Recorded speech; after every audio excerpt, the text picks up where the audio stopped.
Oleme eelmistes peatükkides rääkinud palju kirjutamisest, küll oma kontoandmete sisestamisest või telefoniraamatusse kontakti nime ja teiste andmete kirjutamisest.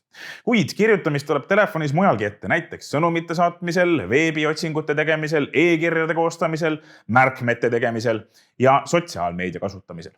Nüüd ongi paslik aeg vaadata, milliseid erinevaid kirjutamise meetodeid on telefonis veel olemas. Selleks aga võtame kätte märkme rakenduse. Olen koduekraanil ning leian äpi, mille nimi on Notes.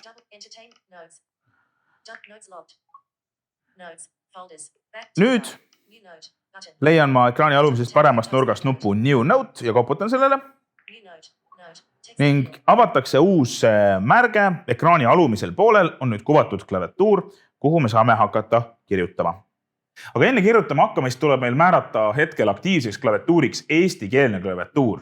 Sellepärast, et telefon üritab meid natukene aidata ja kirjavigu automaatselt parandada. Kui klaviatuuri keel on aga vale, võib telefon kirjavigade parandamise asemel neid ise juurde tekitada. Seega leiame ekraani alumisest vasakust nurgast nupu Next Keyboard ja õigupoolest peakski see ütlema meile Estonia. Eesti. Koputame selle nupu peale. Ja klaviatuur vahetatigi Eesti klaviatuuri vastu. Nüüd proovime siia kirjutada traditsioonilisel meetodil, nagu me seni kasutanud oleme, Eesti Pimedate Liit. See tähendab, et ma leian näiteks E-tähe ja selle tähe kirjutamiseks ehk sisestamiseks koputan 2 korda.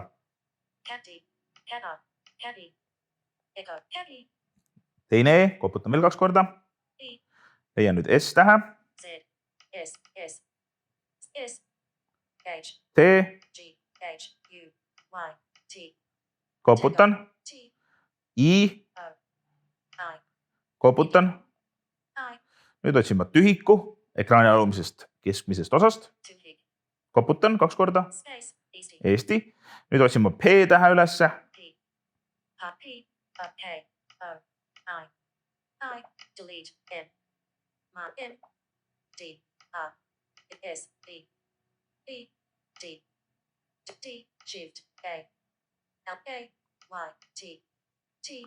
E.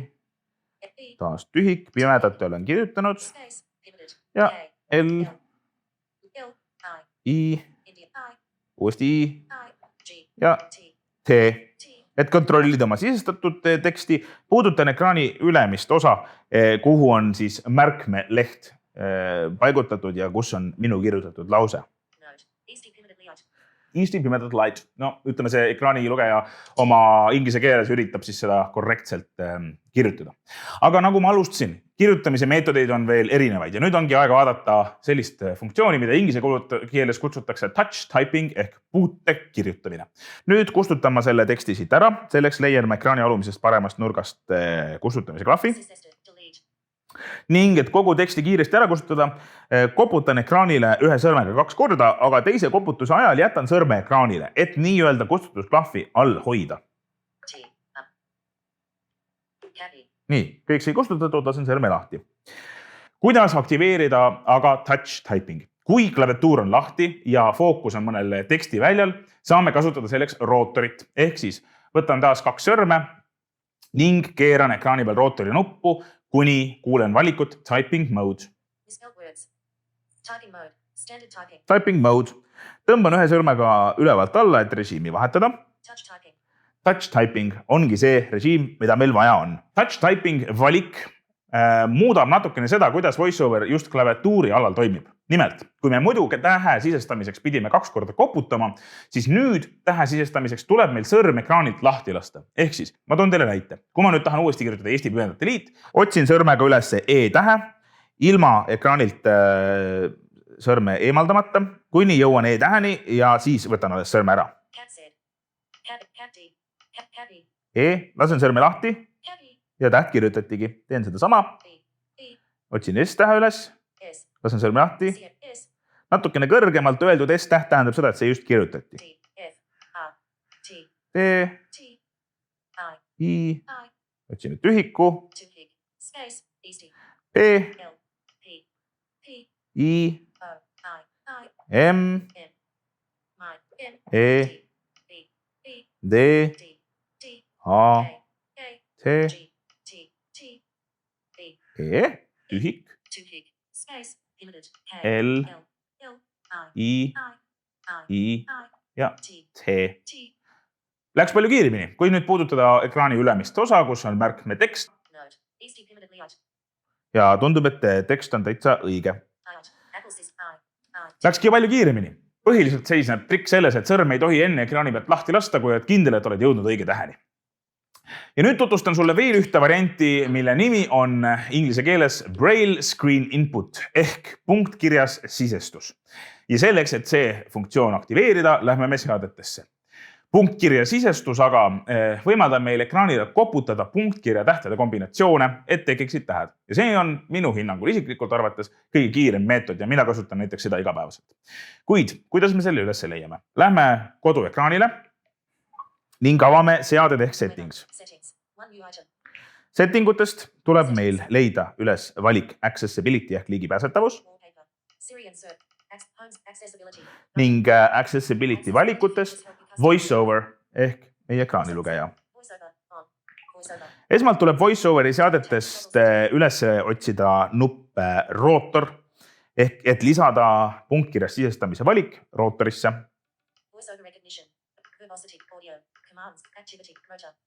Koputame rootori valiku peale ja nüüd on ekraanile kuvatud väga pikk nimekiri erinevatest VoiceOveri funktsioonidest. Nende seast tuleb meil üles leida valik Braille Screen Input.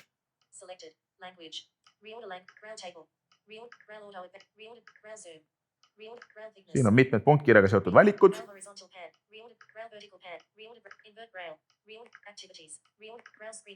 Ja siin ongi Braille Screen Input. Koputan sellel valikul 2 korda. Ja selected nupp tähendab seda, et nüüd on see valitud ja tähendab see ka, et lisatud rootorisse. Me peame nüüd minema ühe sammu võrra tagasi ja selleks võime me puudutada ekraani ülemises vasakus nurgas olevat tagasinuppu või kasutada universaalset tagasiliikumise liigutust ehk siis võtta 2 sõrme ning ekraanil neid 2 korda vasakule paremale liigutada, nagu sügaksid ekraani põhimõtteliselt. Nüüd tuleb VoiceOveri seadetest üles leida aga valik Braille ehk punktkirja seaded. Koputame sellele 2 korda. Ja siin tuleb meil nüüd lisada punktkirja tabelite ehk siis punktkirja märgisüsteemide hulka eesti keel. Seega tuleb meil leida üles valik Braille Table. Koputame Braille Tables valikule ning leiame valiku Add Braille Table. Koputan sellele taas. Ja nüüd oleme jõudnud pika keelte valikuni, kus on erinevate keelte punktkirja tabelid. Siin on muuhulgas ka eesti keel. Et me ei peaks kõiki keeli läbi kerima, on siin ka otsingukast ning kasutamegi seda. Koputan Search Field ehk otsingukastile ja ekraani alumises servas avaneb klaviatuur. Kirjutan siia 3 tähte EST ehk Estonia.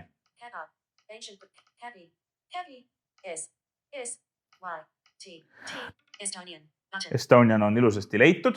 See asub klaviatuuri kohal ekraani umbes ülevalt 2/3 alguses. Ja nüüd pakutakse meil Lee Blue'is süsteemi järgi loodud Estonian ehk siis Eesti punktkirja tabelit. See ongi õige valik. Koputan sellele taas. Ning see saigi lisatud punktkirja tabelite hulka. Nüüd oleme seadetes oma töö lõpetanud ning saame naasta märkme rakendusse. Selleks kasutan rakenduste vahetamise süsteemi, ehk siis tõmban ühe sõrmega ekraanil alt ülesse ning pühin ühe sõrmega paremalt vasakule. Koputan 2 korda ning olen tagasi oma märkme hulgas. Nüüd tuleb meil teha 2 asja. Esiteks keerata rootorit nii kaua, kuni kuuleme valikut Braille Table.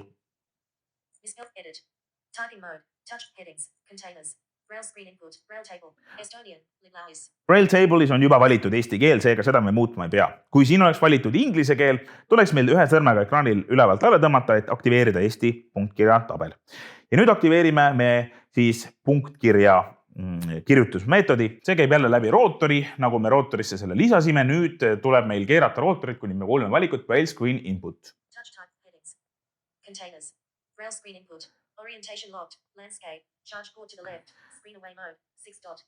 kuulsime sõna braille screen input ja nüüd on telefon andnud meile teada, et ta on keeranud ekraani paigutuse automaatselt küljili niimoodi, et laadimispesa jääks minu suhtes vasakule. Ja hetkel on aktiivne siis nii-öelda lauapealne ehk siis selline telefon pikali režiim ehk siis punktkirja täppe on võimalik kuvada kahte moodi. Kas siis nii-öelda lehvikuna vasakult paremale laiali või kui telefoni ekraani endast eemale suunata, nii et telefoni kaamerad vaatavad sinu poole, siis on punktkirja täpid paigutatud kõrvuti kahte tulpa.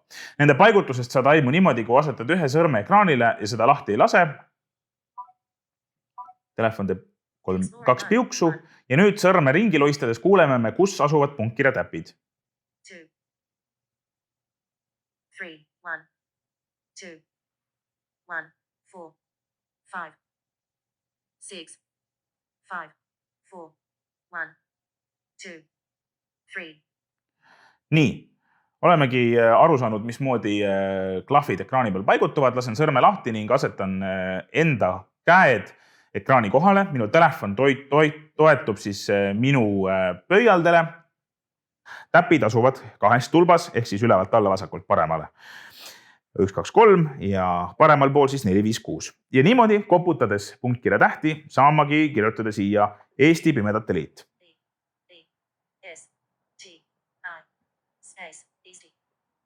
Tuleb märkida, et tühiku sisestamiseks tuleb mul vaid ühe sõrmega vasakult paremale libistada ning viimase tähe kustutamiseks paremalt vasakule libistada.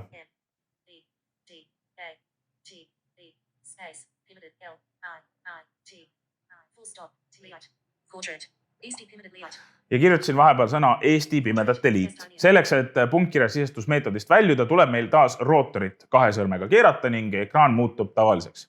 Kui sa oled punktkirja sisestusrežiimis, siis ühe sõrmega üle ekraani paremalt vasakule pühkides saad sa viimase tähe kustutada ning vasakult paremale pühkides saad sa sisestada tühiku. Ja niimoodi saabki punktkirja trükkida.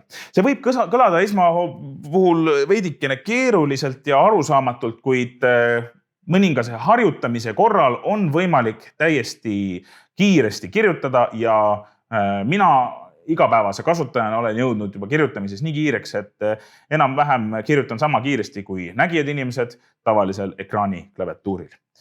Lisaks on punktkirja sisestusmeetodil erinevaid seadeid, mille leiab VoiceOveri seadetest Braille funktsiooni alt.